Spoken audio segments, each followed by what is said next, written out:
Audio কথনে সবাইকে স্বাগতম। আজকে আমি শুরু করতে যাচ্ছি সমরেশ মজুমদারের লেখা একটি উপন্যাস।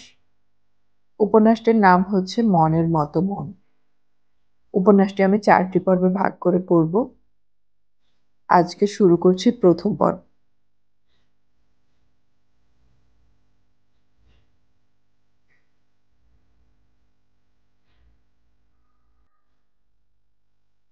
তখনও কলকাতার 90% মানুষ বিছানায়।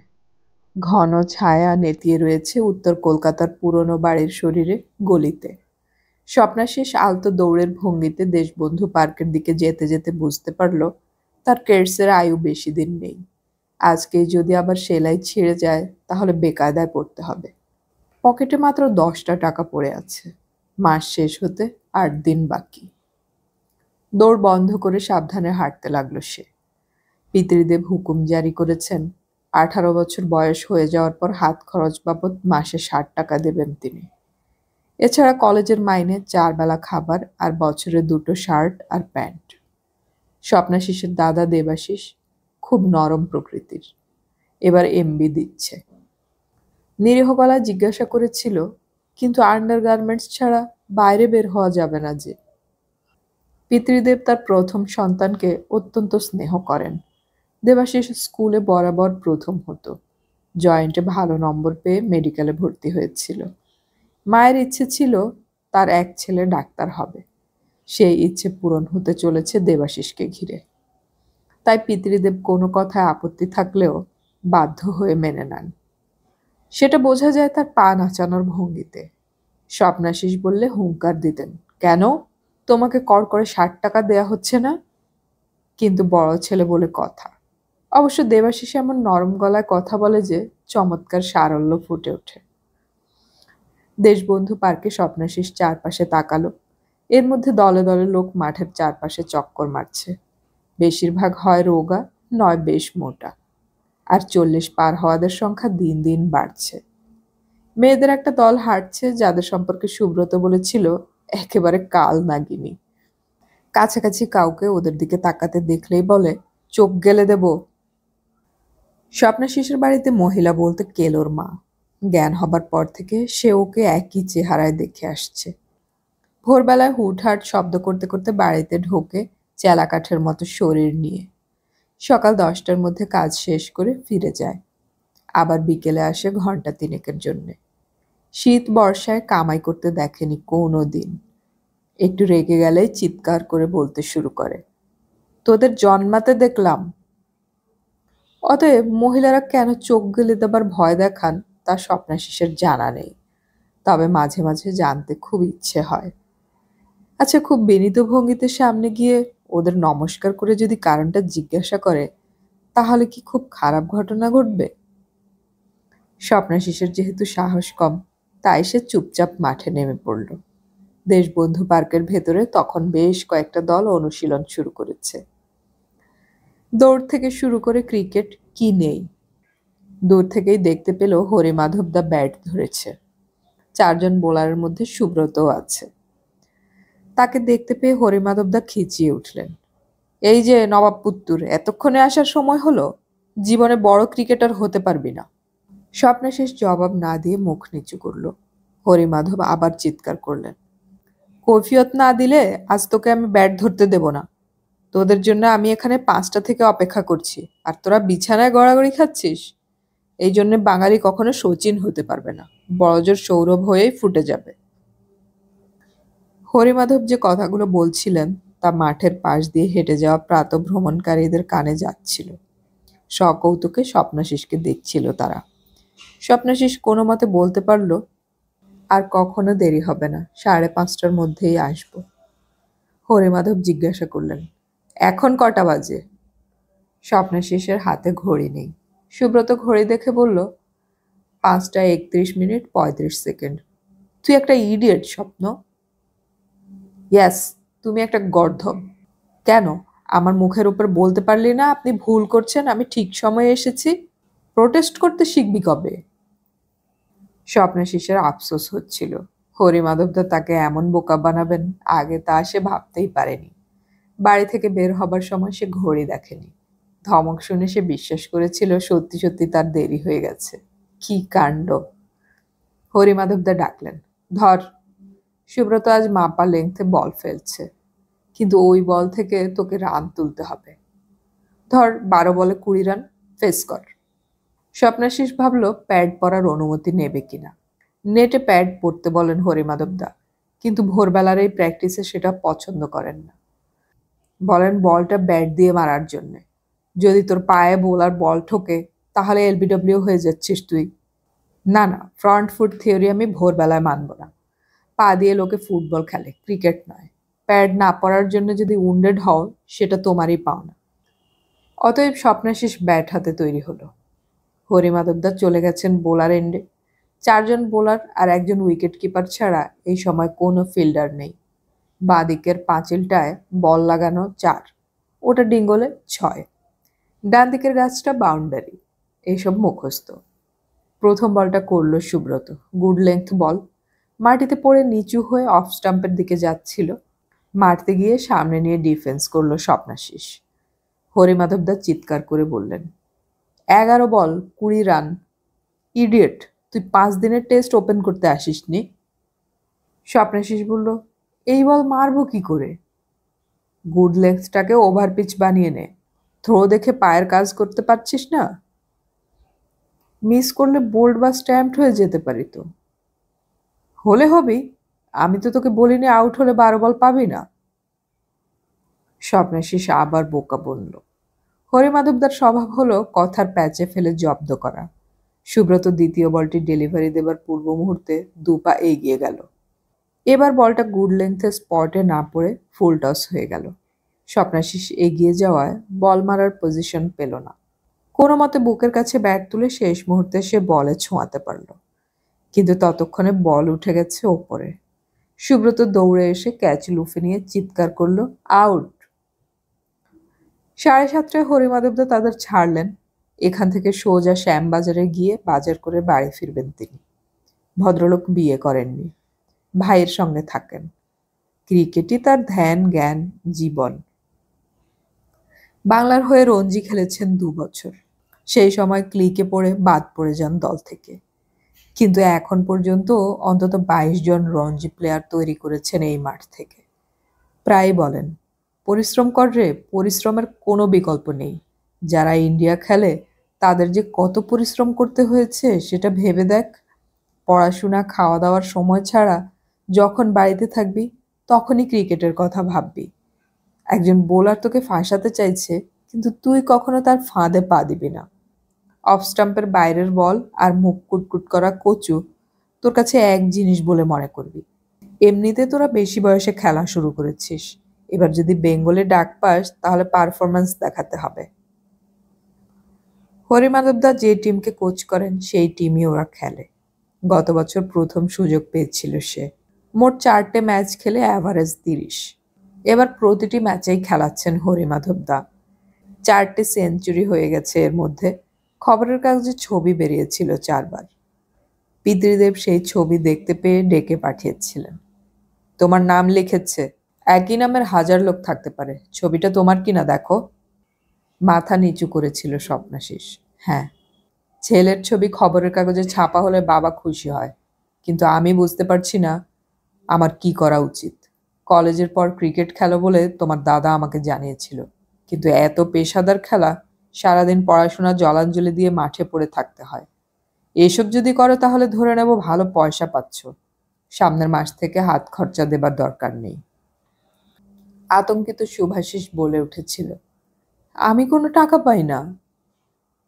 তাহলে সময় নষ্ট করছো কেন?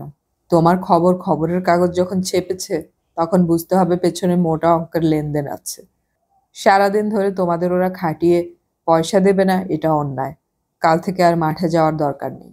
মন দিয়ে পড়াশোনা করো, যাতে কলেজ থেকে বেরিয়ে একটা কাজকর্ম জোটাতে পারো। পিতৃদেবের এই নির্দেশের ওপর কথা বলার সাহস স্বপ্নাশিসের ছিল না। তার ক্রিকেট জীবন ওখানেই শেষ হয়ে যেত যদি দাদা দেবাশিস এগিয়ে না আসতো। বড় ছেলের কথা পিতৃদেব সাধারণত অর্ধেক মেনে নেন। এবারও তাই হলো। ক্লাস ফাঁকি দিয়ে খেলা চলবে না, রেজাল্ট খারাপ হলে খেলা বন্ধ করতে হবে। শেষমেশ তার বক্তব্য, হতচ্ছাড়া ব্যাপার। একটা লোক দৌড়ে এসে বল ছুটছেন, আরেকজন ব্যাট হাতে সেটা হাঁকড়াচ্ছেন। কি বাহাদুরি! শরীরের কোনো কসরত নেই, শক্তি দেখাবার সুযোগ নেই, শুধু কয়েক গজের মধ্যে ছোটাছুটি করা। এই জন্যই আমেরিকা, ফ্রেঞ্চ, জার্মান, জাপানিরা পৃথিবীতে যারা সভ্য বলে স্বীকৃত, তারা ক্রিকেট খেলে না। কথাটা মনে ঢুকেছিল স্বপ্নাশিসের। বন্ধুদের সঙ্গে আলোচনাও করেছিল। ক্রিকেট খেলে England, West Indies, Australia, Bharat, Pakistan, Sri Lanka. কিছু কিছু দেশ এখন আসছে খেলতে। সাউথ আফ্রিকা একসময় খেলতো, মাঝখানে অচ্যুত ছিল, আবার খেলছে। বাকি পৃথিবীতে কেউ গাভাস্কারের নাম দূরের কথা, ডন ব্র্যাডম্যানের নামও জানে না। সুব্রত একদিন কথার ছলে হরিমাধবদার কাছে প্রসঙ্গটা তুলেছিল। হরিমাধবদাকে এক মুহূর্তের জন্য উদাস দেখালো। তারপর মাথা নাড়লেন তিনি। এই যে দেশগুলোর নাম বললে, তাদের সবার ক্ষেত্রে একটা মিল আছে, কি বলতো? স্বপ্নাশিস শুনেছিল ফরাসিরা ইংরেজি বলে না, জার্মানরাও প্রায় তাই। কিন্তু এই দেশগুলোতেও ইংরেজির চল আছে, আর ক্রিকেটের ভাষা ইংরেজি। সে এই উত্তর দিল। হরিমাধবদা বললেন, কিছুটা হলো। আসলে এইসব দেশ একসময় ইংরেজদের অধীনে ছিল, কলোনি বলতে পারো। ব্রিটিশরা ক্রিকেট খেলতো, তারা তাদের কলোনির মানুষদের খেলাটা শিখিয়েছে বলে সেখানে ক্রিকেটের চল হয়েছে। সুব্রত বলল, সেই ইংল্যান্ডকেই তো অস্ট্রেলিয়া, ইন্ডিয়া হরদম হারাচ্ছে। সেটাই তো স্বাভাবিক। স্বপ্নাশিস জিজ্ঞেস করল, আমেরিকানরাও তো ইংরেজি বলে, সেখানেও ইংরেজরা গিয়েছিল ৩০০ বছর আগে। তাহলে আমেরিকায় ক্রিকেট জনপ্রিয় নয় কেন? আমেরিকায় ইংরেজরা গিয়েছিল সোনার লোভে, গিয়ে থেকে গিয়েছিল। তেমনি স্প্যানিশ, ডাচরাও ও দেশে যায় আগুপিছু। আমেরিকা কখনোই ব্রিটিশদের কলোনি ছিল না যে তাদের ইচ্ছে মতো সবকিছু ও দেশে হবে। এখন তো শুনছি ব্রিটিশরা যা করে তার ঠিক উল্টো আমেরিকানরা করে। এমনকি ইংরেজিটাকেও নিজেদের মতো করে নিয়েছে। যাক, হঠাৎ এসব প্রশ্ন কেন? ভালো জিনিস সবসময় গ্রহণ করব আমরা। ব্রিটিশরা শিখিয়েছিল বলে যখন টেবিল, চেয়ার, কাপ, প্লেট ফেলে দিচ্ছি না, তখন ক্রিকেট আমাদের জীবন থেকে বাদ হয়ে যাচ্ছে না। 7:30 বাজা মাত্র হরিমাধবদা উইকেট তুলে নিলেন। কাল এরিয়ানের সঙ্গে খেলা, বিকেলে সবাই এসো, কিছু কথা বলবো। সুব্রত বলল, এখনই বলুন না, বিকেলে একটা ঝামেলা আছে। আমি তোমাদের বলিনি ম্যাচের আগের দিন নিজেকে ফ্রি রাখতে? কি করব বলুন, আমার মাসিমা খুব অসুস্থ। স্বপ্নাশিসের একজন পরিচিত ডাক্তারকে নিয়ে যাওয়ার কথা। Serious case. হরিমাধবদার গলার স্বর নরম হলো। কি হয়েছে তার? নার্ভের ব্যাপার। ও স্বপ্ন, তুই কাল ওপেন করবি। আমি? কেন? যা বলছি শোন, বেঙ্গল টিমে কোনো ভালো ওপেনার নেই। 2-3টে ম্যাচে যদি ক্লিক করে যাস, তাহলে কপাল খুলে যেতে পারে। কিন্তু আমি যে অত ডিফেন্সিভ খেলতে পারি না। তোকে কে বলেছে ওপেনারদের ডিফেন্সিভ খেলতে হবে? ননসেন্স। অফ স্টাম্পের বাইরের বল ছেড়ে দিবি, মারার বল যেমন মারিস তেমন মারবি। প্রথম 4টে ওভার রিস্কি শট নিবি না, ব্যাস। বিকেলে এলে তোকে নিয়ে কিছুক্ষণ। যাগে, ওর মাসিমা যখন অসুস্থ তখন। আর হ্যাঁ সুব্রত, তুই শুধু মনে রাখবি তোকে অফ স্টাম্পের ওপর বল রাখতে হবে। 3 কাঠির ওই একটি ছাড়া আর তুই কিচ্ছু চিনবি না। আজ যেমন গুড লেংথে বল ফেলছিলি, ঠিক তাই চাই। আচ্ছা, গুড লেংথে বল ফেলছিস দেখে স্বপ্ন যখন এগিয়ে গেল, তখন হঠাৎ ফুলটস করে দিলি কেন? ওকে বোকা বানাতে? সুব্রত হেসে মাথা নাড়ল। হ্যাঁ, ইডিয়েট। ওটা না করে বলটা আরেকটু স্লো ছাড়বি। ব্যাটসম্যান স্পেস বুঝতে না পেরে ফসকাবে আর অবধারিত স্ট্যাম্পড হবে। হরিমাধবদা চলে গেলেন। সুব্রত বাকিদের কাছ থেকে স্বপ্নাশিসকে কিছুটা দূরে সরিয়ে আনতেই স্বপ্নাশিস তাকে জিজ্ঞাসা করল, তুই ওরকম গুল মারলি কেন? কারণ আজ বিকেলে আমরা আসতে পারবো না, তাই। আমরা আসতে পারবো না কেন? তোর কোন মাসি? আমার কোনো মাসি নেই। শ্যামনগরে যেতে হবে, 30 ওভারের খেলা। দুজনের জন্য 500 চেয়েছি। আজ কোয়ার্টার ফাইনাল। চটপট বাড়ি গিয়ে তৈরি হয়ে উল্টোডাঙা স্টেশনে চলে আয় 9:30টার মধ্যে। তুই খেপ খেলতে যাচ্ছিস? আমি একা নই, তুইও যাচ্ছিস। যা, আর দেরি করিস না। সুব্রত উল্টো দিকে হাঁটতে লাগলো। স্বপ্নাশিস হতভম্ব।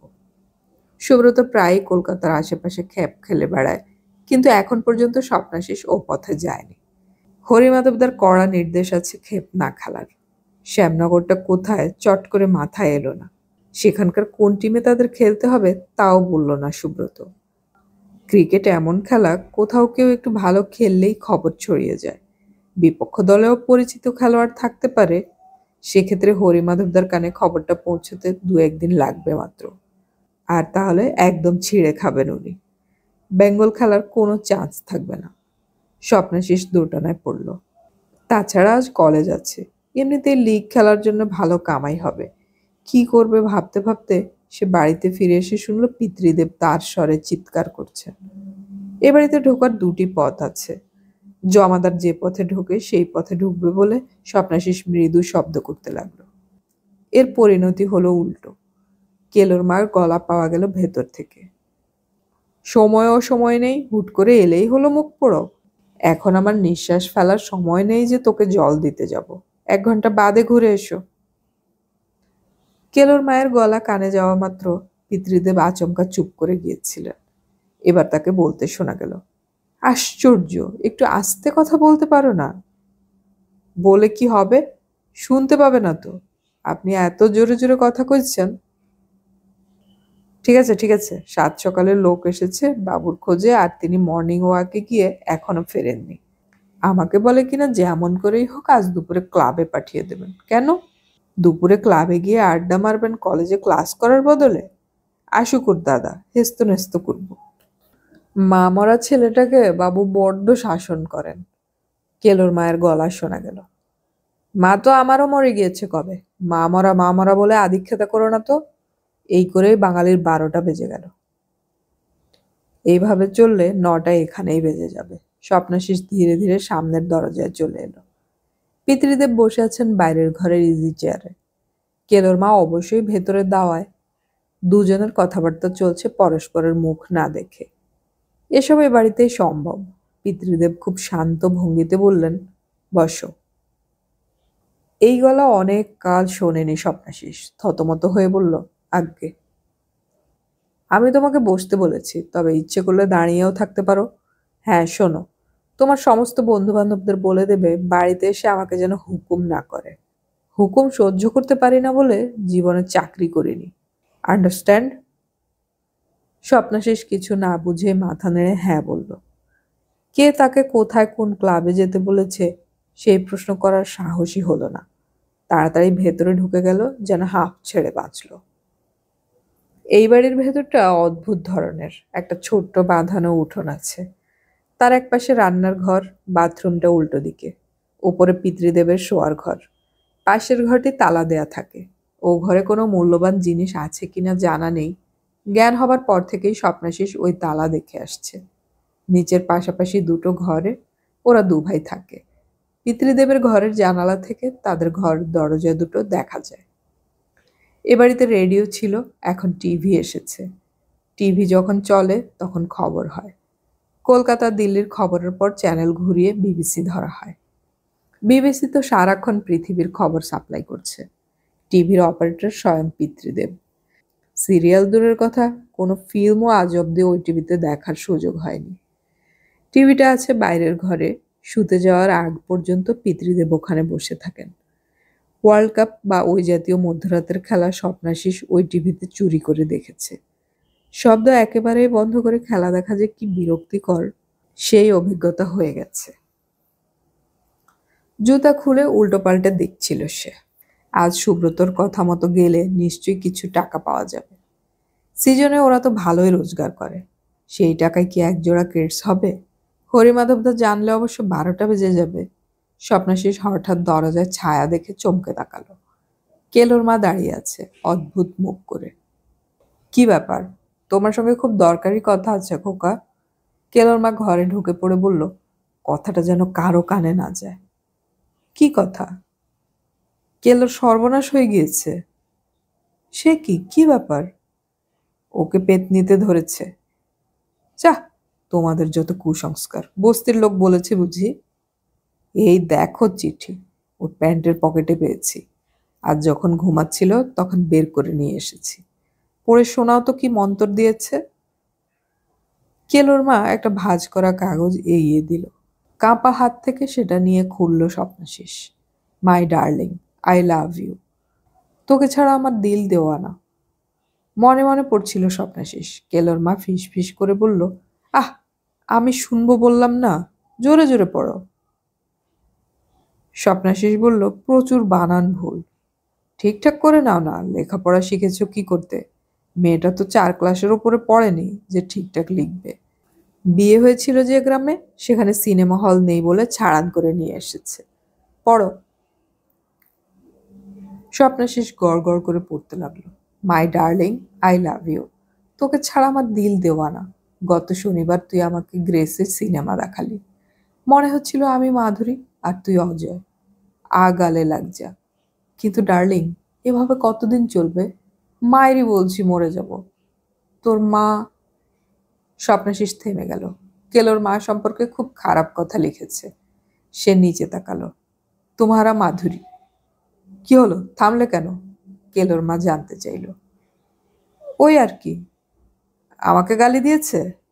না না, লিখেছে তোমার মাকে আমার খুব ভালো লাগে, খুব ভালো মানুষ।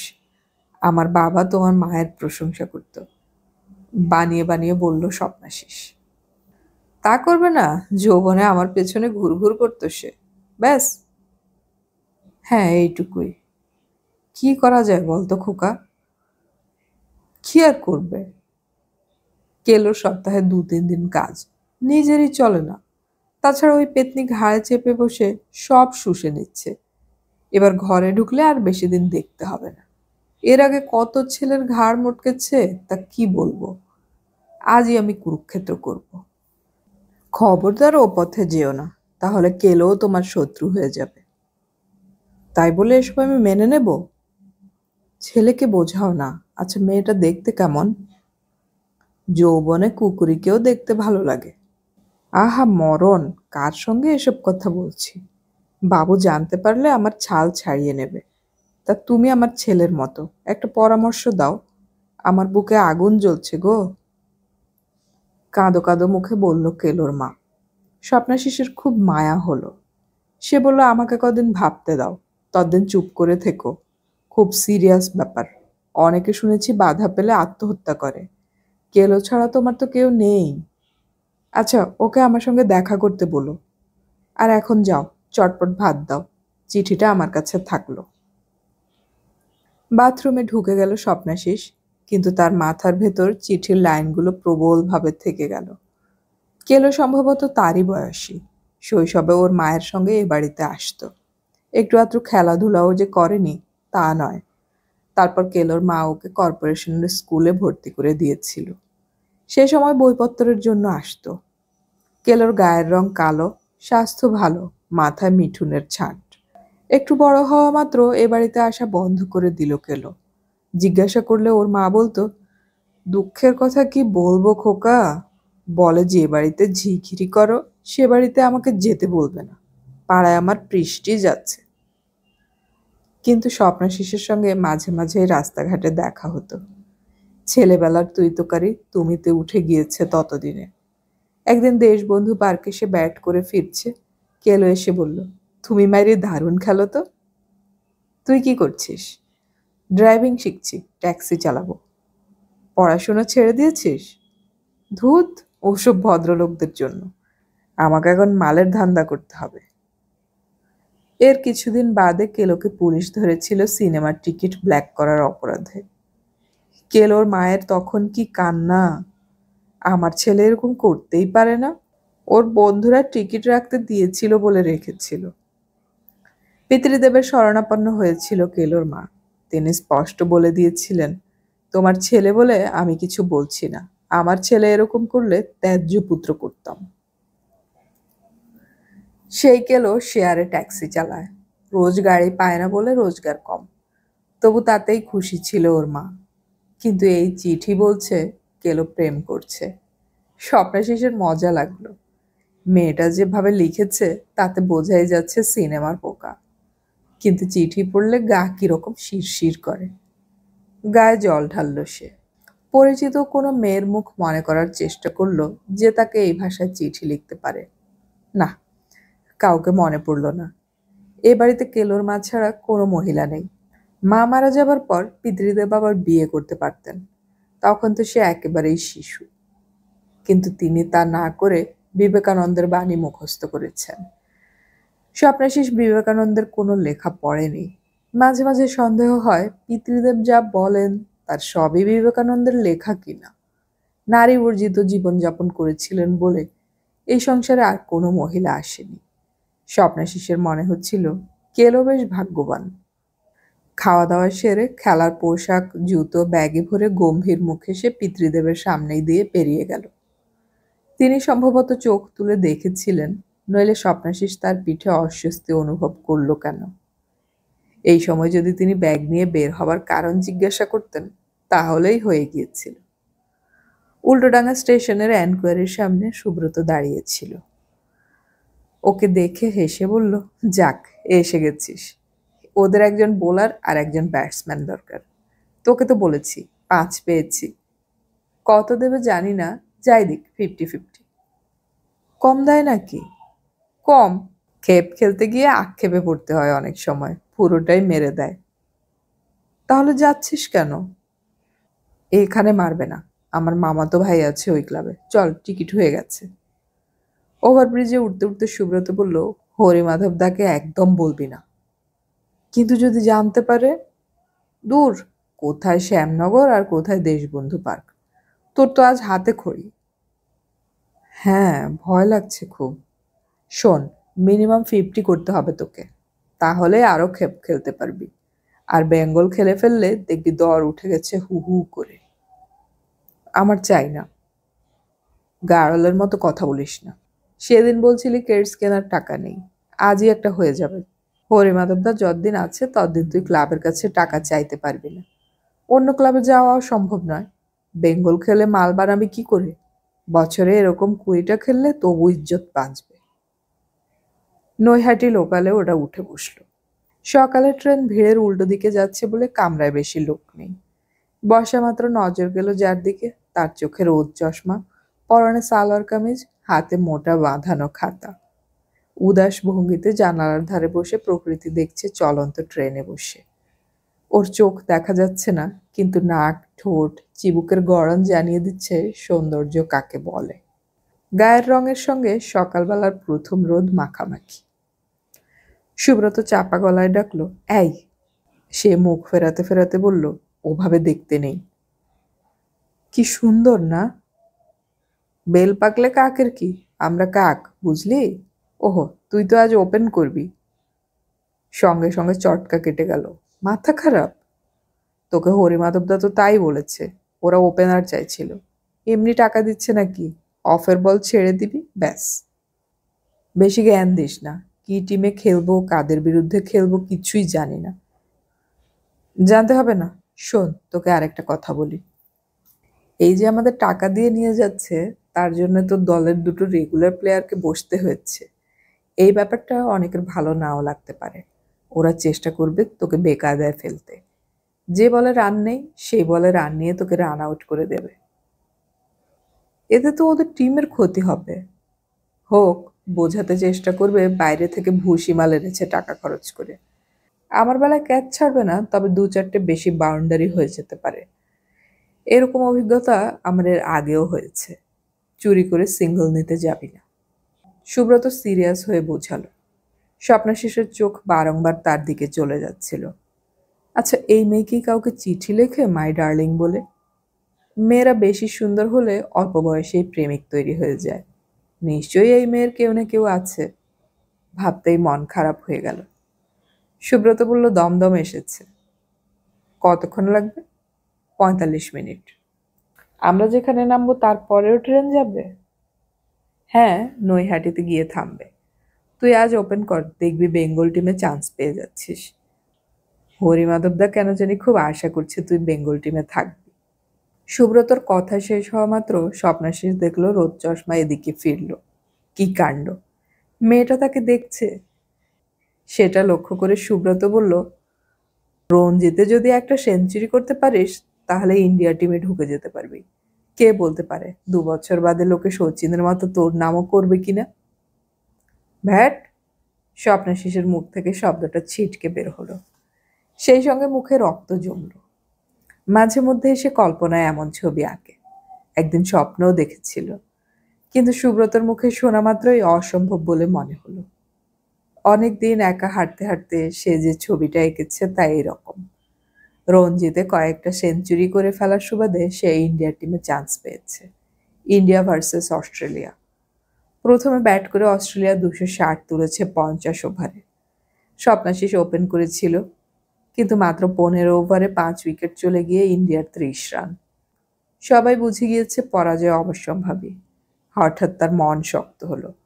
মনে মনে বলল, জাগো বাঙালি, ওয়ার্ন বল করতে এসেছে। সোজা মাথার উপর দিয়ে 6, লেগ অফ দিয়ে পরপর 4টে 4। শেষ বলে 1 নিয়ে উল্টো দিকের উইকেটে গিয়ে নেক্সট ওভার ফেস করল সে। 1 ওভারে 23 রান। 22 ওভার বাকি থাকতে ম্যান অব দ্য ম্যাচ হয়ে সে বেরিয়ে আসছে মাঠ থেকে ব্যাট উঁচু করে। সে জানে এ সবই স্বপ্ন, কিন্তু স্বপ্নটাকে দেখতে তার ভারী ভালো লাগে। একটার পর একটা স্টেশন পেরিয়ে যাচ্ছে ট্রেনটা। ব্যারাকপুরে এসে থামতেই মেয়েটা নড়ে চড়ে উঠল। স্বপ্নাশিসের খুব খারাপ লাগছিল। মেয়েটা নিশ্চয়ই নেমে যাবে এখানে, কিন্তু ও নামল না। মাঝে মাঝে বাইরের প্রকৃতি দেখছে, আবার ভেতরেও নজর রাখছে।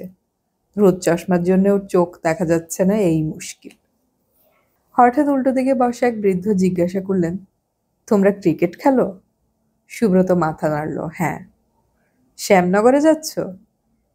আপনি জানেন ওখানে খেলা হচ্ছে? হ্যাঁ, খুব পুরনো টুর্নামেন্ট। আমরা যখন রঞ্জি খেলতাম তখন অবশ্য এত সব টুর্নামেন্ট ছিল না। কলকাতার বাইরে খেলতে গেলে তো তোমরা টাকা নাও। দিলে নেই? সুব্রত বলল, ও অবশ্য এই প্রথমই যাচ্ছে, কোনোদিন টাকা নেয়নি। আপনি কবে রঞ্জি খেলতেন? পঙ্কজ রায়ের সময়ে? না না, তারও আগে। লিগে খেলো?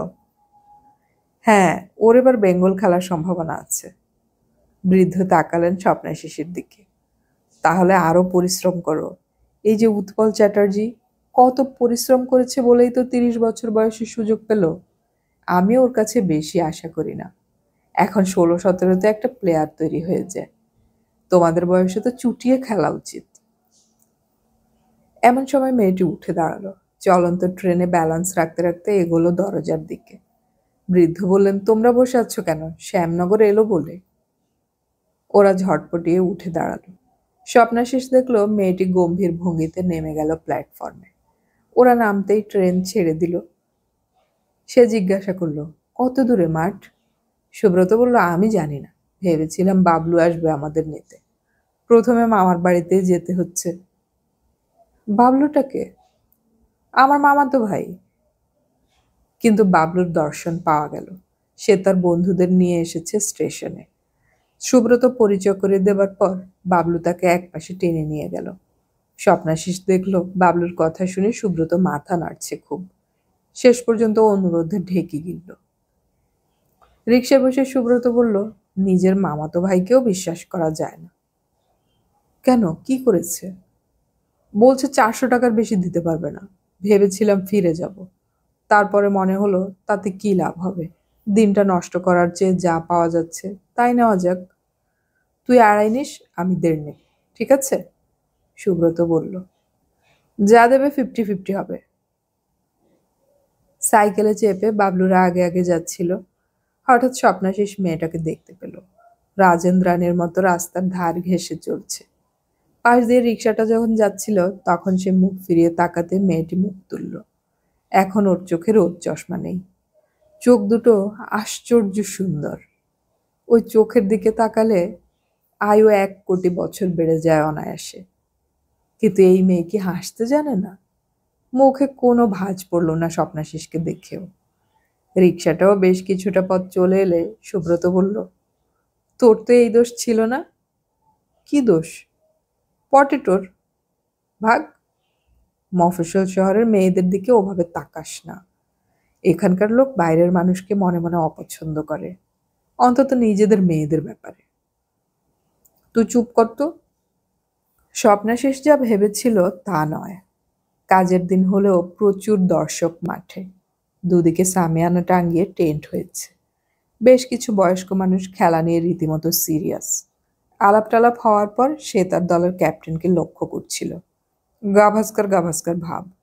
টসে হেরে ফিল্ডিং নিতে বাধ্য হতে ওরা মাঠে নামল। মাঠের দুপাশ দিয়ে রাস্তা, বাড়ি। সুব্রত ভালো বল করছে, তবু ৩০ ওভারে ১৮০ রান তুলে ফেলল বিপক্ষ দল। ওরা নাকি ৩ জন সিনিয়র ডিভিশনের খেলোয়াড় এনেছে। লাঞ্চে সুব্রত বলল, কিরে পারবি তো? স্বপ্নাশেষ খিচিয়ে উঠল, ক্রিকেট কি একজনের খেলা? তুই তো ভালো বল করলি, পরে ওদের রান রুখতে পারলি? কম করে ৫০ রান বেরিয়ে গেছে ফিল্ডিংয়ের দোষে। গাভাস্কার একজন প্রৌঢ়র সঙ্গে এগিয়ে এলো। আমাদের আস্কিং রেট ৬, অর্থাৎ পার বল ১ রান। একদম ঠুকে খেলা চলবে না। প্রথম থেকে অল আউট যান। আপনি তো ওপেন করবেন, কথাটা খেয়াল রাখবেন। ইনিংস শুরু করতে নামলো স্বপ্নাশেষ। ব্যাট হাতে যেতে যেতে সঙ্গীকে বলল, আমি কল না দিলে আপনি রান নেবেন না। অন্তত প্রথম কয়েকটা ওভার ধরে খেলতে চাই। ক্যাপ্টেন বলেছে অল আউট যেতে, কথা না শুনলে পরের ম্যাচে বসিয়ে দেবে। ছেলেটির কথা শুনে কাঁধ নাচালো স্বপ্নাশিস। কিচ্ছু বলার নেই। ছেলেটাই শুরু করলো। প্রথমেই ২ রান, দ্বিতীয় বলে এলবিডব্লিউ। সমস্ত মাঠ চুপচাপ, শুধু ফিল্ডাররা নাচছে। প্রথম ডাউনে এসেই একটা রান নিল। চতুর্থ বল ফেস করার আগে মাঠ দেখে নিল স্বপ্নাশিস, এবং তখনই চোখে পড়ল তাকে। বোলারের পেছন দিকে বাড়ির ব্যালকনিতে দাঁড়িয়ে থেকে খেলা দেখছে। এতক্ষণ সে ফিল্ড করেছে, কিন্তু ওই বাড়ির দিকে তাকায়নি। গুড লেন্থ বল মাঝ ব্যাটে রাখল সে। বাকি দুটো চমৎকার ঠেকিয়ে দিল। মনে মনে ঠিক করলো আউট হবে না, এবং যতক্ষণ পারে উইকেটের এই এন্ডেই থাকবে। এদিকে থাকলে ওকে দেখা যাবে। ৩ ওভারে ১০ রান উঠতেই চিৎকার শুরু হলো। দর্শকরা চেঁচাচ্ছে, গাভাস্কারও। ৮ রান করে ৬ মারতে গিয়ে লোপ্পা ক্যাচ দিয়ে 1 ডাউন ফিরে যেতে নতুন ব্যাটসম্যান এসে তাকে বলল, দেবিদা বলেছেন মেরে খেলতে, এভাবে খেললে টিম হেরে যাবে। তাই বলে সুইসাইড করতে হবে নাকি? দেখুন, টিম না জিতলে আপনাদের পেমেন্ট নিয়ে ঝামেলা হবে। মেজাজ খারাপ হয়ে গেল স্বপ্নাশিসের। ইচ্ছে করছিল এখনই মাঠ ছেড়ে চলে যেতে। হরিমাধবদা কেন যে খেপ খেলার বিরোধী তা বোঝা যাচ্ছে, কিন্তু মাঠ ছেড়ে গেলে বিশেষ একজন দর্শক কি ভাববে তাকে? স্বপ্নাশিস মুখ তুলল, যা, মেয়েটা ব্যালকনিতে নেই। ফুলটস বল দেখে সজোরে ব্যাট চালালো স্বপ্নাশিস।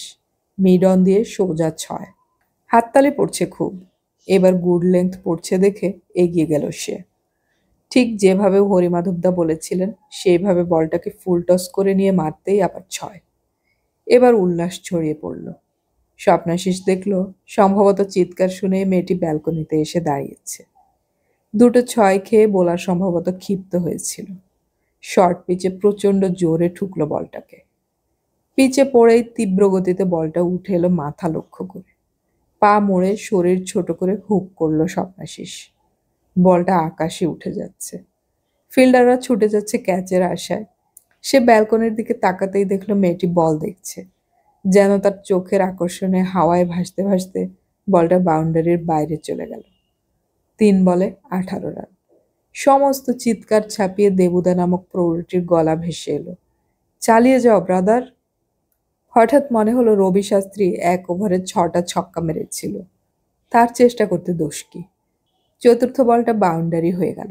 ১ ওভারে ২২। বোলারের সঙ্গে ওদের ক্যাপ্টেন আলোচনা করছে। ফিল্ডারদের ছড়িয়ে দেয়া হচ্ছে মাঠের চারপাশে। স্বপ্নাশিস প্রচণ্ড জোরে ব্যাট চালাতে বল বোলারের মাথার উপর দিয়ে বুলেটের মতো ছুটে গেল। মাঠ পেরিয়ে সোজা নির্দিষ্ট বাড়ির দোতলার ব্যালকনিতে আছড়ে পড়ল সেটা। হৈ হৈ চিৎকারের মধ্যে সে মেয়েটিকে মুখে হাত চেপে বসে পড়তে দেখল। ৫ বলে ২৮। কিন্তু সঙ্গে সঙ্গে গোলমাল শুরু হয়ে গেল। বেশ কিছু লোক মাঠের মধ্যে ঢুকে পড়ল। কয়েকজন বাড়িটার সামনে গিয়ে জানতে চাইল মেয়েটা কতখানি আহত। স্বপ্নাশিস ব্যাট হাতে দাঁড়িয়েছিল। বিপক্ষ দলের কয়েকজন তেড়ে এলো। জেনে শুনে মেরেছে, তখন থেকে লক্ষ্য করছিলাম, বারংবার ওইদিকে তাকাচ্ছে। ওর যদি কিছু হয় তাহলে জ্যান্ত কবরে যেতে হবে তোমাকে। এই সময় আরেকটা দল দেখা গেল। দেবিদা চিৎকার করছিলেন, হচ্ছেটা কি হ্যাঁ? হেরে যাবে বুঝে খেলা ভণ্ডুল করে দেওয়ার মতলব? এ আমি হতে দেব না। আম্পায়ার কোথায়? এই যে মশাই, খেলা আরম্ভ করুন। আপনাদের কোনো ভয়েস নেই? আম্পায়ার দুজন পাশাপাশি দাঁড়িয়ে তাণ্ডব দেখছিলেন। পুলিশের অ্যারেঞ্জমেন্ট নেই, ভিড় সরাবে কে? আপনারা মাঠ থেকে পাবলিক বের করে দিন, আমরা খেলা শুরু করছি। সুব্রত চলে এসেছিল পাশে, চেঁচিয়ে বলল, ভয় পাস না। আশ্চর্য, আমার কি দোষ বলতো? দোষ নেই, তবে অত জোরে না মারলেই পারতিস। মেয়েটা বোধহয় এ পাড়ার নায়িকা, তাই কিছু পাবলিক ক্ষেপে গেছে, সুব্রত মন্তব্য করলো। ইতিমধ্যে জনতার কেউ কেউ উইকেট তুলে নিয়েছে। তার পেছনে একদল ধাওয়া করলো, আর তারপরেই ঢিল পড়তে লাগলো। দেবুদা ওদের সরিয়ে নিয়ে গেল সামিয়ানার নিচে, এবং তখনই পুলিশের জিপ এসে হাজির হলো। সঙ্গে সঙ্গে জিপটাকে ঘিরে এইসব শব্দাবলী বর্ষিত হতে লাগলো। মেরে ফেলেছে, অ্যাটেম্প্ট টু মার্ডার, ইচ্ছে করে মেরেছে, ওদের সাপোর্টার না বলে প্ল্যান করে মেরেছে, কখনো নয়, অ্যাক্সিডেন্ট ইজ অ্যাক্সিডেন্ট, বাউন্ডারির বাইরে বা ভেতরে বল কারো শরীরে লাগলে ব্যাটসম্যান দায়ী নয়। স্বপ্নাশিস নার্ভাস হয়ে গেল। পুলিশ আসার আগে পর্যন্ত সে শক্ত ছিল, এখন পুলিশ যদি তাকে অ্যারেস্ট করে তাহলে বেঙ্গল টিমে চান্স পাওয়া তো দূরের কথা, তাকে পিতৃদেব বাড়িতে ঢুকতে দেবে কিনা সন্দেহ। এমন ঘটনার কথা কাগজে বের হবেই, এবং হরিমাধবদা জানতে পারলে তার ক্রিকেট জীবন খতম। স্বপ্নাশিস ভাবল এই ভিড়ভাট্টার সুযোগ নিয়ে পালিয়ে যাবে, কিন্তু যদি ওরা দেখতে পায় তাহলে পিছু ধাওয়া করে গণধোলাই দেবে। এখানকার রাস্তাঘাটও সে ভালো করে চেনে না, ট্রেনে ছাড়া ফেরার কি অন্য কোনো উপায় আছে? এই সময় একজন এসআই জিপ থেকে নেমে সামিয়ানার নিচে এলেন। ব্যাটসম্যান কে ছিলেন?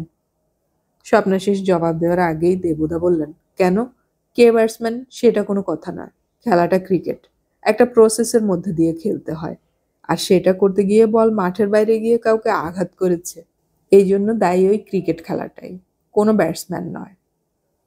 এসআই বললেন, সেটা বুঝতে পারছি, তবে ওই যুক্তি টিকবে না যদি উন্ডেড পার্সনের কেউ আমাদের কাছে ডেফিনিট কমপ্লেন করে। আপনারা কেউ এখান থেকে যাবেন না, আমি যতক্ষণ ওই বাড়ি থেকে না ঘুরে আসছি।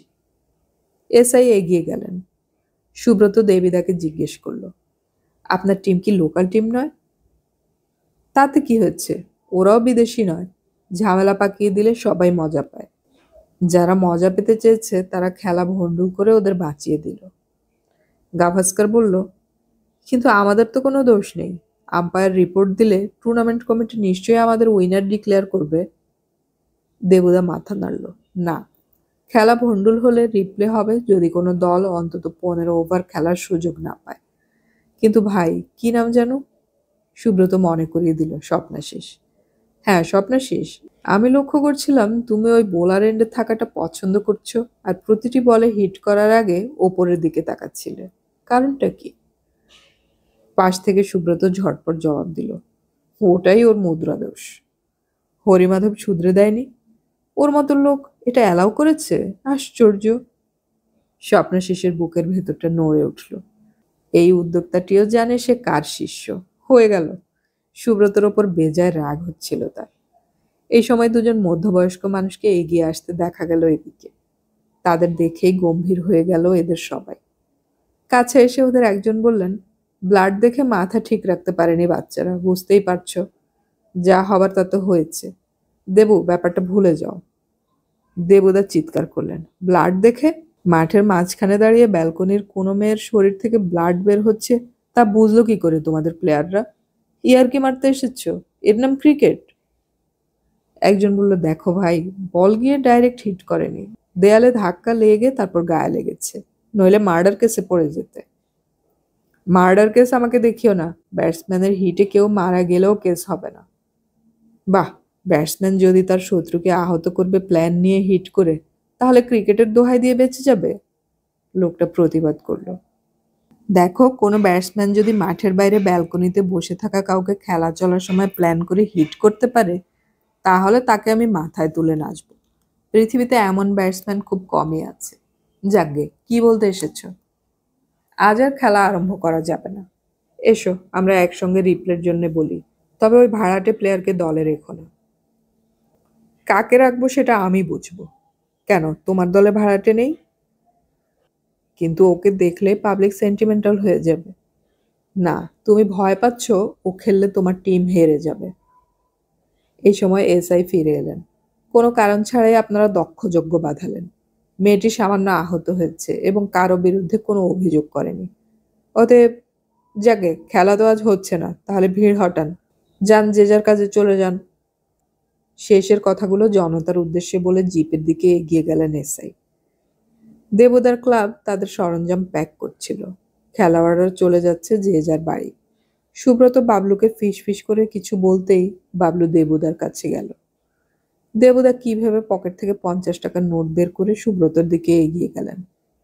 অন্য কেউ হলে 1 পয়সাও দিত না। আমি দিচ্ছি।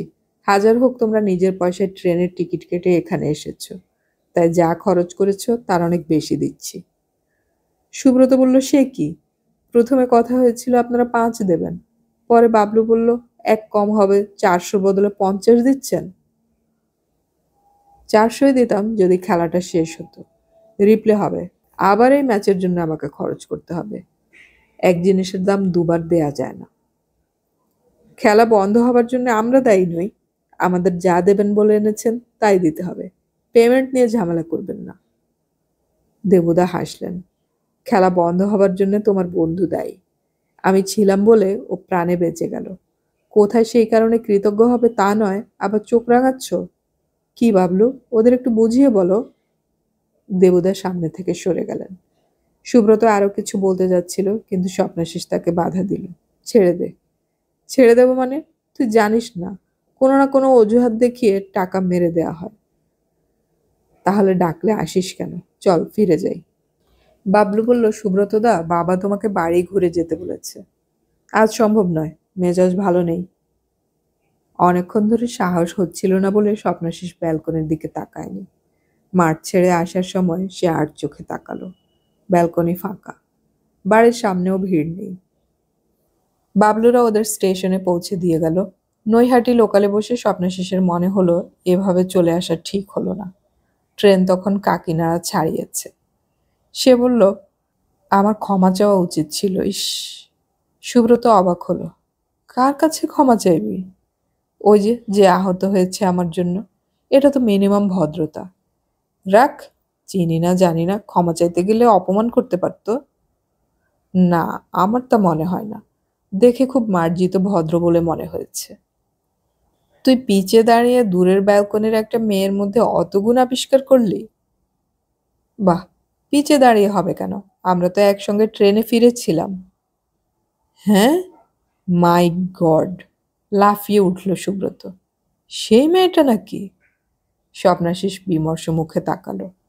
সেটা লক্ষ্য করে সুব্রত বলল, কথাটা আগে বললি না কেন? তাহলে না হয় একটা চেষ্টা করা যেত। ভুলে যা, এরকম কত কেস আসছে যাবে। কোথায় কলকাতা আর কোথায় শ্যামনগর। সুব্রত তার বাড়িতে চলে গিয়েছিল, কিন্তু স্বপ্নাশিস মাঠে চলে এলো। এখনো সন্ধে হয়নি। প্র্যাকটিস করে হরিমাধবদা কয়েকজনের সঙ্গে কথা বলছিলেন। ওকে দেখে অবাক হয়ে বললেন, এত তাড়াতাড়ি চলে এলে? এলাম, স্বপ্নাশিস কোনো মতে বলল। কথাটা কি করে জানাবে ভেবে পাচ্ছিল না সে, অথচ না জানিয়ে উপায় নেই এটা বুঝতে পারছিল। কেমন আছেন সুব্রতর মাসি? স্বপ্নাশিস হাসার চেষ্টা করলো, যে হাসির কোনো অর্থ নেই। অন্যদের সঙ্গে কথা শেষ করার আগে ক্লাবের এক কর্তা এসে বললেন, স্বপ্ন, আজ তোমার বাড়িতে খবর পাঠিয়েছিলাম, পেয়েছিলে?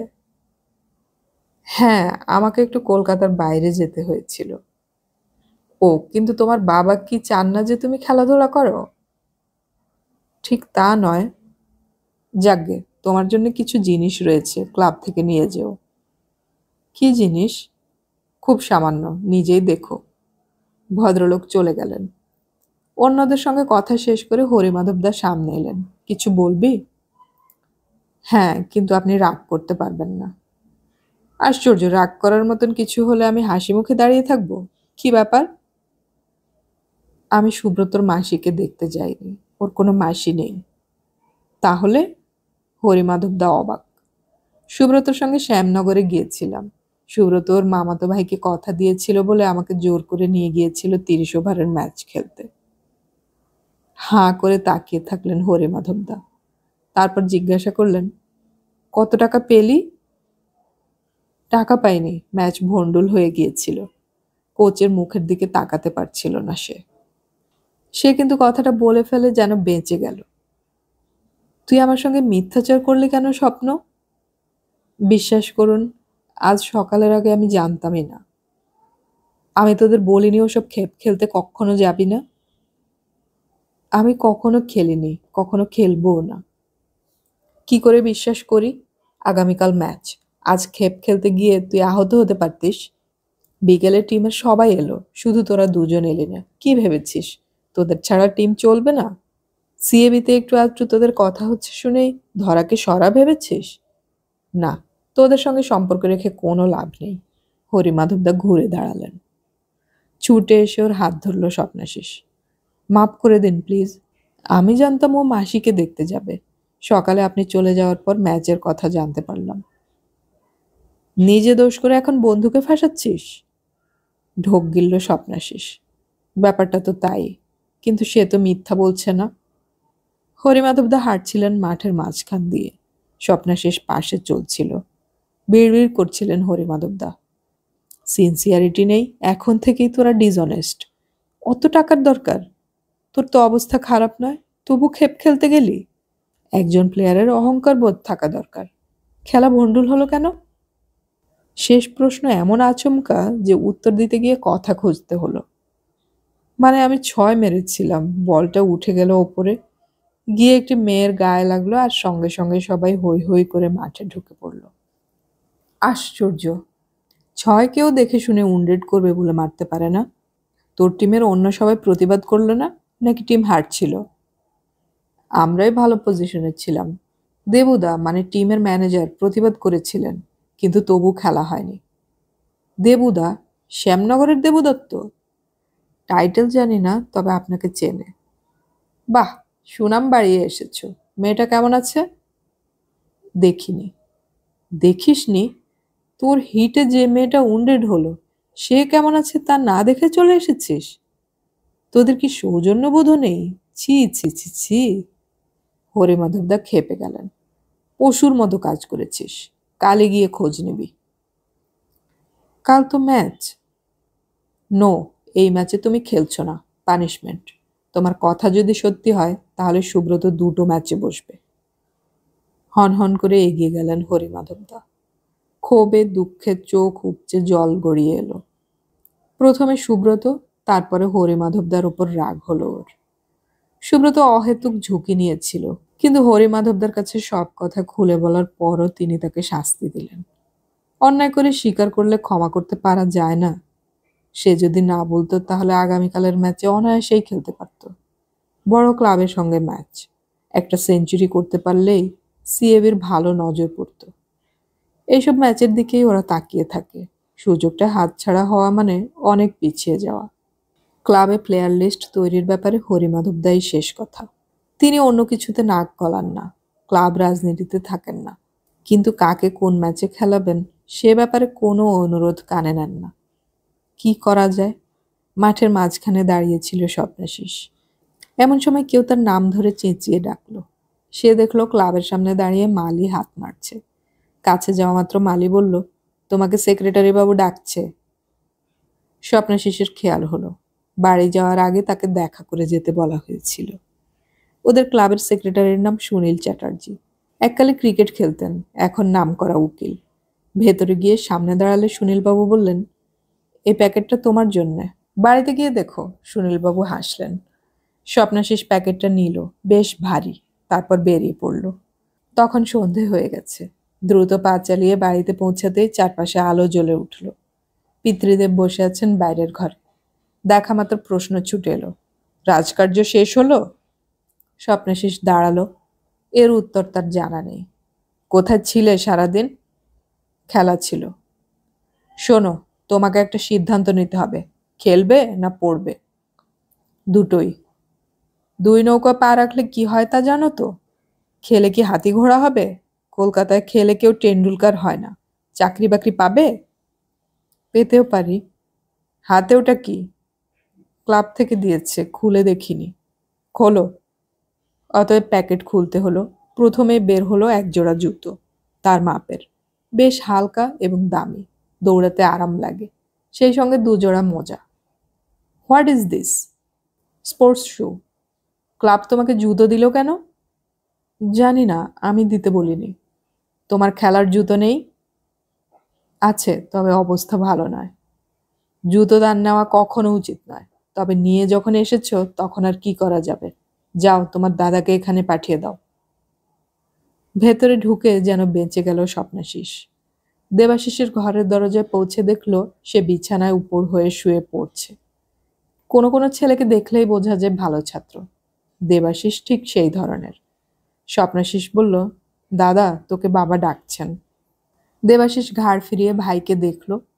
ওগুলো কি কিনলি? টাকা কোথায় পাবো? 60 টাকায় চলে যে এগুলো কিনবো? ক্লাব থেকে দিয়েছে আর তাতেই বাবা খেপে গিয়েছেন। স্বপ্নাশিস বিরক্ত হয়ে বলল। দেবাশিস উঠে এলো। ঘাবড়াস না, তুই একেবারে রঞ্জি খেললেই দেখবি সব কিছু বদলে যাবে। ছেলের নাম হলে সব বাবাই খুশি হয়। কি মনে হয় এবার ডাক পাবি? জানি না। হঠাৎ মন খারাপ হয়ে যাওয়াতে স্বপ্নাশিস নিজের ঘরে চলে এলো। হরিমাধবদা কালকের ম্যাচে খেলাবেন না, অথচ ক্লাব তাকে এসব দিল। সুনীলদা নিশ্চয়ই জানেন না তাকে বাদ দেওয়া হয়েছে। আবার জুতোর কথা নিশ্চয়ই সুনীলদার কানে হরিমাধবদাই তুলেছেন। অন্যায় সে নিশ্চয়ই করেছে, কিন্তু শাস্তিটা একটু বেশি হয়ে গেল না? এই কারণে সে সামনের বার ক্লাব ছেড়ে অন্য ক্লাবে জয়েন করতে পারে। ব্যাপারটা ভাবা মাত্রই সে মাথা নাড়ল। তাতে কোনো লাভ নেই, অবস্থা একই থাকবে। বড় ক্লাবে গেলে বছরে 3-4টের বেশি ম্যাচে চান্স পাবে না। ছোট ক্লাবগুলোতে হরিমাধবদা নেই যে লড়াই করবে। কালকের ম্যাচটায় যদি চান্স পাওয়া যেত। আলো নিভিয়ে শুয়ে পড়ল জামা কাপড় ছেড়ে। খুব টায়ার্ড লাগছে, খিদেও পাচ্ছে, কিন্তু এই বাড়িতে খাওয়া দাওয়ার ব্যাপারে কয়েকটা সময় বাধা আছে। সকাল 6:30টার মধ্যে চা অথবা কমপ্লেন, সঙ্গে বিস্কুট। 7টার সময় সেটা পাওয়া যাবে না। 9টা থেকে 12টার মধ্যে ভাত। বিকেল 5টা থেকে 6টার মধ্যে মুড়ি, চিড়ে, শসা এবং চা। রাত 9টা থেকে 9:30টার মধ্যে রুটি তরকারি এবং একটি আমিষ। খেতে হলে এই সময়ের মধ্যে বাড়িতে থাকতে হবে, নইলে লবডঙ্কা। পিতৃদেবের আদেশ অমান্য করার সাধ্য কেলোর মায়ের নেই। কাল মোহনবাগান মাঠে তোদের খেলা? দেবাশিস অন্ধকার ঘরে ঢুকল। কে বলল? বুকের ভেতর থম করল স্বপ্নাশিসের। বাবা বললেন তোমার ভাই কিরকম খেলে দেখে আসতে পারবে। কি বললি? আমার হাসপাতাল আছে, যাব কি করে? দেবাশিস হাসল। পরশুর কাগজে যেন তোর ছবি দেখি। এসব ম্যাচে সেঞ্চুরি করলে কাগজের ছবি ওঠে। আমি কাল খেলছি না। সে কি, কেন? সবাইকে সব ম্যাচে খেলতে হবে তার কোনো মানে আছে? খিচিয়ে উঠল স্বপ্নাশিস। তার কথা বলতে একটুও ভালো লাগছিল না। দেবাশিস বুঝল ভাইয়ের মেজাজ কোনো কারণে খুব খারাপ। সে সস্নেহে বলল, বাবার উপর রাগ করিস না। ওর কথা বলার ধরন ওই রকমই, কিন্তু তোকে খুব ভালোবাসেন। নইলে কোন মাঠে তোর খেলা সেই খবর রাখতে যাবেন কেন, বুঝলি? স্বপ্নাশিস সাড়া দিল না। ভোরবেলায় অভ্যেস মতো ঘুম ভেঙেছিল। পুরনো জুতো পরে বেরিয়ে পড়েছিল স্বপ্নাশিস। মাঠে পৌঁছে খেয়াল হলো, সবাই যখন জানবে খেপ খেলার জন্য সে আজ চান্স পাচ্ছে না, তখন জোর হাসাহাসি হবে। কিন্তু মাঠে না যাওয়াটাও তার খুব খারাপ লাগবে। মাঠের ছবিটা প্রতিটি ভোরের থেকে আলাদা নয়। সে লক্ষ্য করলো সুব্রত পাক দিচ্ছে। বল করার বদলে দৌড়াচ্ছে ও। ম্যাচের দিন ভারী প্র্যাকটিস করা পছন্দ করেন না হরিমাধবদা। স্বপন ব্যাট করছে। 2-3টে বল কিন্তু করল স্বপ্নাশিস। সুব্রত তখনও দৌড়ে চলেছে। হঠাৎ হরিমাধবদা ওকে জানিয়ে দিয়েছেন আজও দলে নেই। অত দৌড়ালে কেউ সারাদিন মাঠে থাকতেও পারবে না। 7টা নাগাদ সবাইকে কাছে ডেকে 8:30টার মধ্যে ক্লাবে চলে আসতে বললেন হরিমাধবদা। মালিকে কয়েকটা জরুরি আদেশ দিয়ে যেন বাধ্য হয়ে তিনি স্বপ্নাশিসকে দেখতে পেলেন। তোমার বন্ধু স্বীকার করেছে 10টা পাক দিতে বলেছি, আজকের জন্য ওই যথেষ্ট। স্বপ্নাশিস কোনো কথা বলল না। তুমি এখানে সঙ্গের মতো দাঁড়িয়ে আছো কেন? এমনি। টিম থেকে বাদ পড়ে কিরকম লাগছে? খারাপ, খুব খারাপ। কথাটা মন থেকে বলছো কি? হ্যাঁ। Thank you. টিমে না থাকলেও ম্যাচ দেখতে আসবে। কে কি ভুল করছে নোট করবে। ক্রিকেটের সঙ্গে ইনভলভ না হলে ক্রিকেট কিচ্ছু দেবে না তোমাকে। আর হ্যাঁ, জুতোটা পরে আসনি কেন?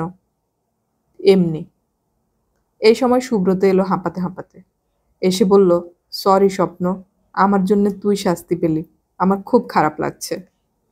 হঠাৎ হরিমাধবদার গলার স্বর বদলে গেল। তোরা কি করলি বলতো? ভেবেছিলাম আজ খুব ফাইট দেব, বড় টিমকে সহজে জিততে দেব না। তোদের দুজনের উপর খুব ভরসা করেছিলাম আমি, আর তোরাই। চোখ বন্ধ করে মাথা ঝাঁকালেন হরিমাধবদা। কি করা যাবে? সুব্রত বলল, আমার তো শাস্তি পাওয়া হয়ে গিয়েছে। হরিমাধবদা কোনো উত্তর না দিয়ে হাঁটছিলেন। সুব্রত ওর পেছন পেছন ছুটছিল। দৃশ্যটা দেখতে একটুও ভালো লাগছিল না স্বপ্নাশিসের। শাস্তি হয়ে গেছে বলে সুব্রত যদি আজ সুযোগ পায়, তাহলে তাকেও হরিমাধবদা বলতে পারতেন 10 কিংবা 15 পাক দৌড়াতে। মরিয়া হয়ে দৌড়াতো সে। তারপরেই খেয়াল হলো, হরিমাধবদা কখনো আপোস করেন না। সুব্রতকে কখনো খেলাবেন না তিনি। চুপচাপ মাঠ থেকে বেরিয়ে পড়ল সে। পিতৃদেব যদি জিজ্ঞাসা করেন, তাহলে স্পষ্ট মিথ্যে কথা বলতে হবে। শরীর ভালো নেই বলে আজ খেলছে না সে। সত্যি কথা বললে আর বাড়িতে থাকা যাবে না। পাড়াতে ঢুকতেই স্বপ্নাশিস দেখল রকে কেলো বসে আছে। তাকে দেখতে পেয়ে এগিয়ে এলো। কেমন আছো? আছি, তুমি? চলে যাচ্ছে, ট্যাক্সি চালাই, একটু আধটু ইনকাম হচ্ছে। কেলো হাসলো। তোমার মতো কপাল করে জন্মায়নি তো। যাক, মা কি সব বলছিল? খোঁচাটা হজম করলো স্বপ্নাশিস। আজকে আমার মেজাজ ভালো নেই, পরে তোমার সঙ্গে কথা বলবো। কেলো মাথা নাড়ল। মা তোমাকে কি বলেছে? স্বপ্নাশিস ছেলেটার দিকে তাকালো। খয়াটে চেহারা, পোড় খাওয়া মুখ, ঘাড়ের অনেক নিচে চুল, গায়ের রং ঘন কালো, কিন্তু জামা প্যান্টে কায়দা আছে। স্বপ্নাশিস বলল, তুমি কি কারোর সঙ্গে প্রেম প্রেম করছো? আমি কি বাচ্চা না বুড়ো যে প্রেম করব না? কিন্তু কার সঙ্গে করছো? তাকে তোমার মায়ের পছন্দ হয় না। ওকে আমি জ্ঞান হবার পর থেকে চিনি। তোমার মা কষ্ট পাবে এমন কাজ করছো কেন? যাস শালা, প্রেমটা আমি করছি, মা তো করছে না। মায়ের কি প্রবলেম? ওকে তো তুমি বিয়ে করবে। কে বলেছে? মেয়েটা তোমাকে বিয়ে করতে চাইছে না? চাইলেই করব তেমন মাল আমি নই। বাইরের গরুর কাছে যখন দুধ মিলছে, তখন কোন বুদ্ধ বাড়িতে গরু পোষে? আর প্রেম আমি একজনের সঙ্গে করছি না, অন্তত 6 জন লাইনে আছে বস। এসব নিয়ে মাকে চিন্তা করতে নিষেধ করো। কেলো দাঁত বের করে হাসলো। তুমি তো ক্রিকেট খেলো, তোমার খেলার মাঠ কি একটাই, নাকি যে মাঠে ম্যাচ পড়বে সেখানেই গিয়ে খেলো বলো? স্বপ্নাশিস কথা না বাড়িয়ে হাঁটতে লাগলো। তার মনে হলো কেলোর মায়ের অন্তত ওই মেয়েকে নিয়ে কোনো চিন্তা নেই। তার ছেলে ইতিমধ্যে গভীর জল চিনে ফেলেছে। বেচারা শুধু ওই খবরটুকুই জানে না। হঠাৎ পেছন থেকে তার নাম ধরে কেউ চিৎকার করে ডাকছে। শুনতে পেয়ে মুখ ফেরালো স্বপ্নাশিস। সুব্রত দৌড়ে আসছে। কাছে এসে হাঁপাতে লাগলো সুব্রত। ওর মুখ লাল, চোখ বড়, ঘন ঘন নিঃশ্বাস নিচ্ছে। ওই অবস্থাতেই কথা বলতে চেষ্টা করলো, কিন্তু স্বপ্নাশিস বাধা দিল। দাঁড়া, আগে ঠিক হয়ে নে, কি হচ্ছে তোর? দৌড়ে এলি কেন?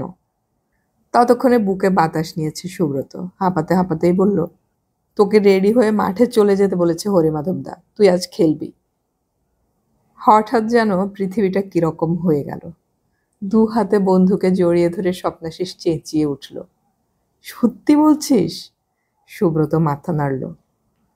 ওর ঘেমে যাওয়া শরীরের কাঁপুনি তখন স্বপ্নাশিসের 2 হাতের মধ্যে।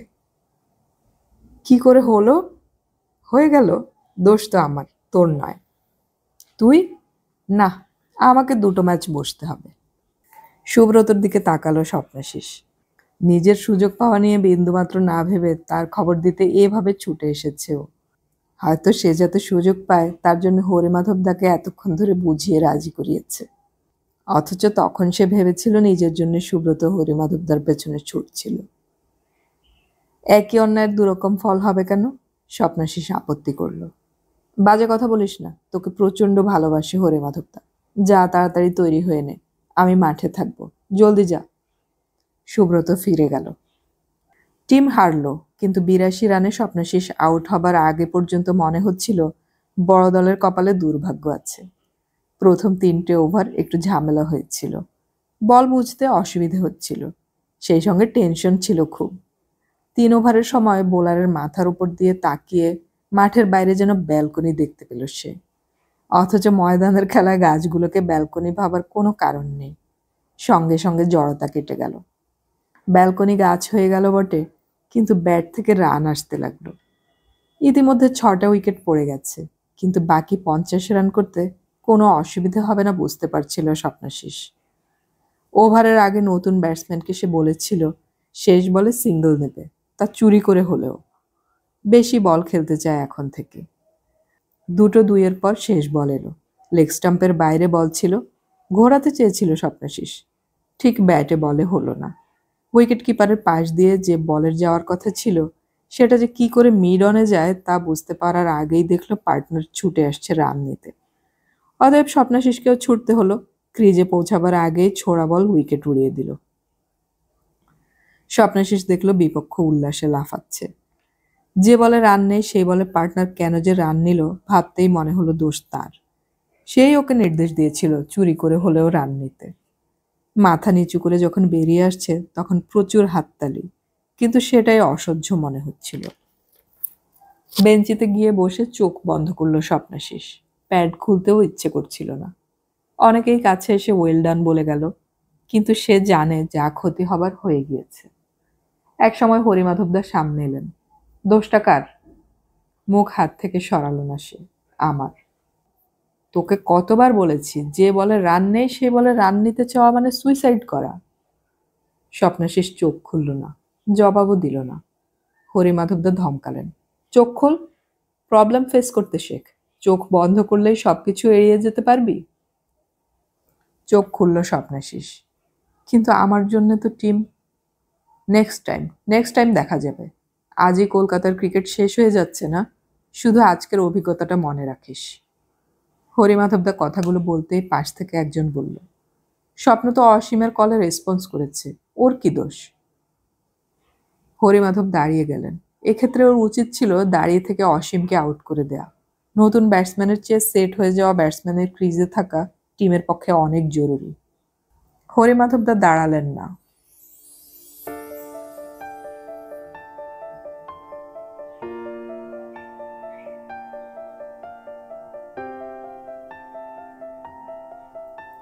এতক্ষণ আমি পড়ে শোনালাম সমরেশ মজুমদারের লেখা উপন্যাস মনের মতো মন এর প্রথম পর্ব। উপন্যাসটির বাকি 3টি পর্ব আমরা খুব শীঘ্রই আপলোড করার চেষ্টা করব। অডিও কথনে আমাদের গল্প পাঠ ভালো লাগলে চ্যানেলটি সাবস্ক্রাইব করে রাখুন এবং বন্ধুদেরকে শেয়ার করুন। আমাদের গল্প পাঠ আপনাদের কেমন লাগছে তা কমেন্টে অবশ্যই জানাবেন। গল্প পড়ি, গল্প শুনি, বাংলা গল্প ছড়িয়ে পড়ুক সবখানে।